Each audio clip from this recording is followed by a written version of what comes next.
Hi guys, well, I figured I would do a paranormal encounters with the dead type of thing for you guys. This is the year 2020, and there's going to be this is the year of the Great Awakenings, and this is my garden here. So, if you guys wonder how my garden grows, it grows. So basically, I'm just going to, hope you guys get comfortable with spirit or teach you guys some things here because I've been led to do it. Okay, so today's topic on this one, it's if you're experiencing things that you can't explain.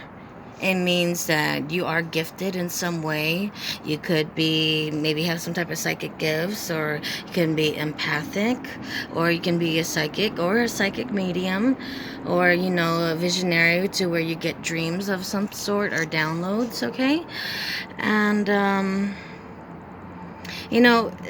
spirits they're only as bad as they were when they were alive, okay? And spirits usually they just want to be acknowledged, or else they want you to leave them alone, or they want to be helped, and they'll make it known. If they have things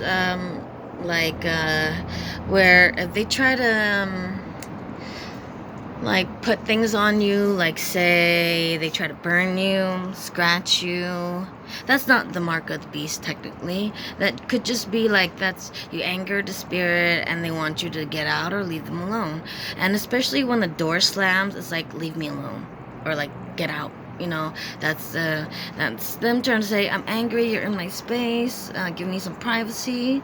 That's what it means.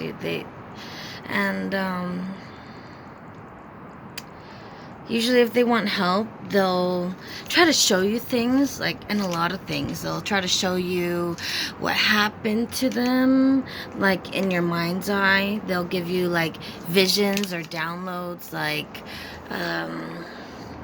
such as how they died, whether they were burned alive in a fire, or if they were drowned, or if they had a heart attack, or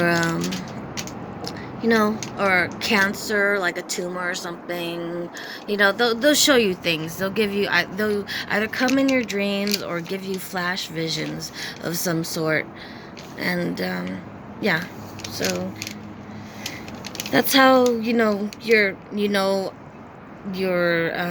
experience a haunting or a spirit around you, or it can even be your spirit guides. Okay, everybody usually comes with spirit guides, especially if you're a good person.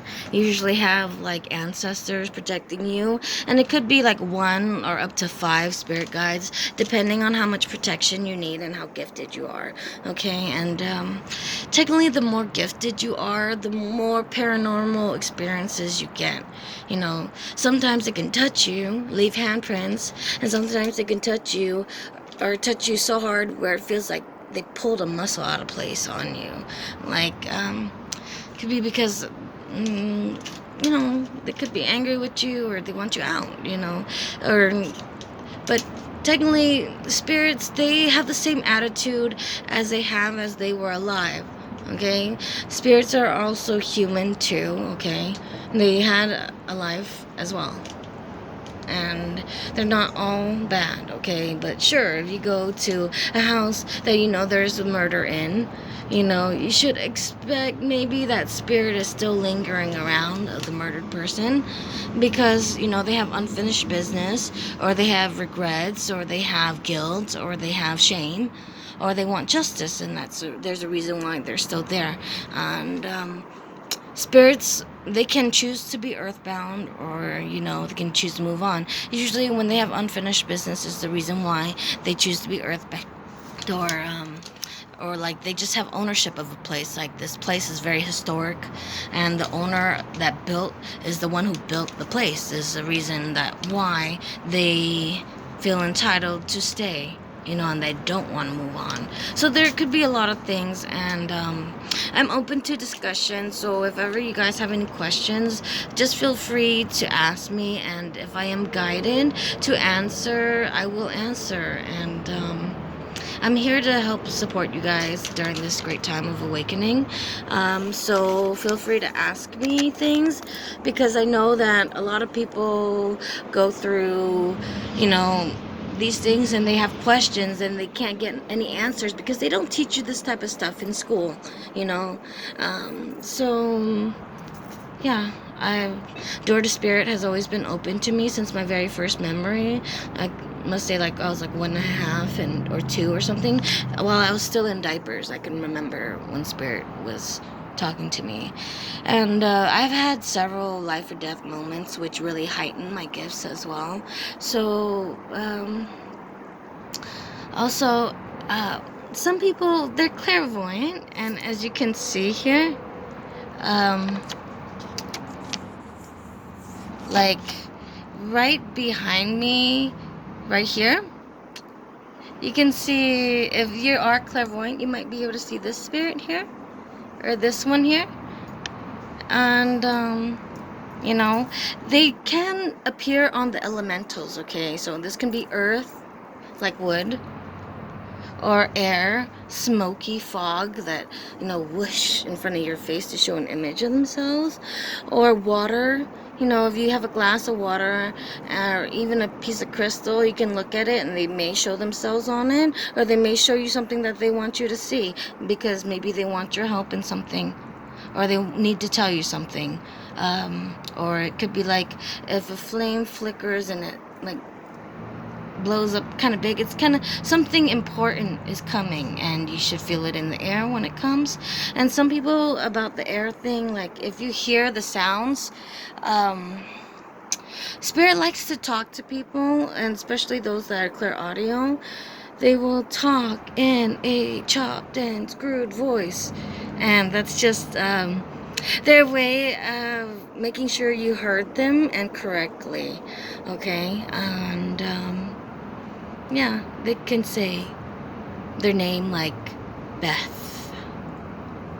That's their name. They're introducing themselves to you, and they want to be acknowledged. So you just, you say hello and why you're here and what you're doing here, so that you don't alarm them, and that you don't anger the spirits in your house or around you, or whatever it may be. And usually they will feel more comfortable, because they are human too, okay? And if you make them aware and comfortable, and you show them, who you are and how you are, they can kind of read you, because some spirits, they can tell whether you're a pure soul or have a good heart, and there's a reason why they choose you or are attached to you, because there's a reason behind everything. Nothing happens just by chance, okay? And let's see, what else about the clear audio, because I've been guided to teach more people about the clear audience as well. So if you hear spirit say leave, or go, or get the fuck out of here, that means they don't want you there, okay? Because it could be, say, like there's a lot of murders that happened there, or it was a battlefield, and it's unsettled ground, and they treat that area as a sanctuary for themselves, like a cemetery, because they have no real headstone, and that is their sanctuary, their headstone. And there's a reason why, some land is unsettled. And sure, you can get a place blessed or something like that to try to help it, or you can bring psychic mediums. And don't bring regular ghost hunters there, because majority of ghost hunters, they don't know what they're really doing. They're just going by experiences. And definitely, if you're an intuitive person, intuition beats experience, okay? Because you physically have a door to spirit, and you know how to talk to them, and you know how to communicate.